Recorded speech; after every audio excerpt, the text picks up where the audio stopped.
বিসমিল্লাহির রহমানির রহিম। সাদা সার মরিচ খেতে, ডাল খেতে এবং বেগুন খেতে দিয়ে নিরাইলাম। এই তো আমি এই যে সাদা সার মরিচ খেতে সুন্দর করে আস্তে আস্তে এক নিয়মে ছিটাইতাছি।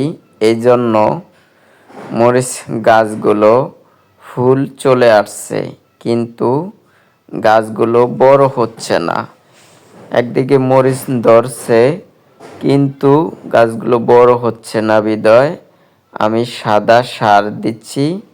এই সাদা সার দেওয়ার পরে সুন্দর করে ক্ষেতটাকে একটা উলট দিয়ে দিব আগলা বনগুলো মারার জন্য। তাহলে আগলা বনগুলো নিড়ানের কারণে মরে যাবে বা শুকিয়ে যাবে। বনের গোড়া উঠে গেলে এবং সার মরিচ গাছ, বেগুন গাছ এবং ডাল ফেলেন ডাল গাছ এগুলো বড় হবে, আশা করি আলহামদুলিল্লাহ ভালো ফলন ধরবে। তাই তো আমি সাদা সার খুব সুন্দর করে এই ক্ষেতে ছিটিয়ে দিচ্ছি। এটা হলো ডাল ক্ষেত, অর্থাৎ ফেলেন ডাল ক্ষেত।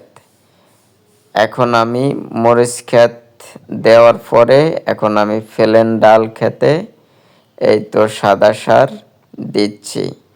এই সারগুলো এক নিয়মে দেওয়া হয়, কারণ কোনো জায়গায় বেশি দেওয়া যাবে না, কোনো জায়গায় কম দেওয়া যাবে না। এক নিয়মে দিলে গাছগুলো এক নিয়মে বড় হবে।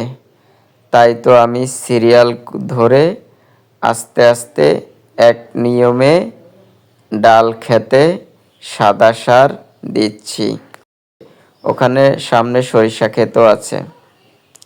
এখন আমি দিচ্ছি এই তো এটা হলো বেগুন ক্ষেত, যে লম্বা বেগুনগুলো কালো সাইজের ওই ক্ষেত বেগুন ক্ষেত। তো এই ক্ষেতে দিচ্ছি এজন্য এই বেগুনও ফুল চলে আসছে। এখন আমি আমাদের ছোট্ট কোদালটি নিয়ে এই তো খুব সুন্দর করে আস্তে আস্তে বিসমিল্লাহির রহমানির রহিম বলে মরিচ ক্ষেত নিড়ানো শুরু করলাম।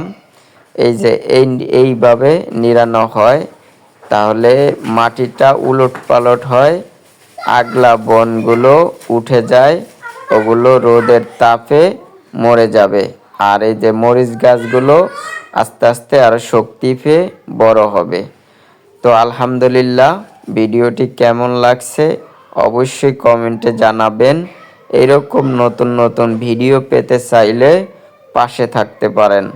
আর আপনার মতামত কেমন লাগে এই ভিডিওগুলো জানাবেন।